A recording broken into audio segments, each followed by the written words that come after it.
आम्ही कॉक्रोच नाही आहोत बरं का, आम्ही वाघाचे बच्चे आहोत.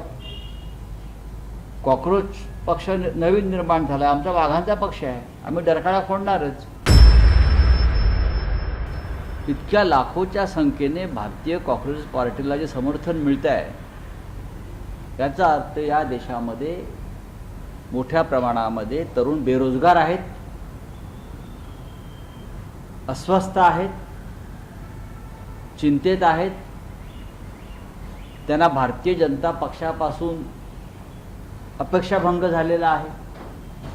त्याच्यामुळे कॉक्रोच पार्टीला एवढं समर्थन मिळतं आहे. हे या देशाचं दुर्दैव आहे. भारतीय कॉक्रोच पार्टीवर, देशाच्या कॉक्रोच जनता पार्टीवर प्रधानमंत्री मोदी जर इटलीमध्ये असतील तर त्यांनी तिथून भाष्य केलं पाहिजे आणि इथे आल्यावर भारतीय कॉक्रोच पार्टीच्या प्रमुखांना सुद्धा मेलडी चॉकलेट त्यांनी दिलं पाहिजे. ते मराठी मुलगा आहे, अमेरिकेत शिकतो. हो, माहिती आहे मला. दीपक. हां, खरं तर सरन्यायाधीशांचे वक्तव्य केले त्याच दरम्यान तुम्ही न्याय मागत असता सातत्यानं शिवसेना पक्षाने चिन्हाबद्दल, आणि तुम्ही न्याय मागता या सगळ्या गोष्टीचे देखील सरन्यायाधीशांनी म्हटलं होतं की नाराजी व्यक्त केली होती. नाही, नाराजी व्यक्त आम्हालाही अधिकार आहे नाराजी व्यक्त करण्याचा. वर्षानुवर्ष तुम्ही भारताच्या संविधानासंदर्भातला अनुच्छेद 10 संदर्भात जो निकाल द्यायचा आहे, तुम्ही 3-3.5 वर्ष 4 मुख्य न्यायाधीश बदलले तरी तुम्ही आम्हाला न्याय देत नसाल तर महाराष्ट्राची जनता, संविधानावर प्रेम करणारी देशाची जनता नाराज होणार आणि आपलं मत व्यक्त करणार. आम्ही कॉक्रोच नाही आहोत बरं का, आम्ही वाघाचे बच्चे आहोत. कॉक्रोच पक्ष नवीन निर्माण झाला, आमचा वाघांचा पक्ष आहे, आम्ही डरकाळा फोडणारच.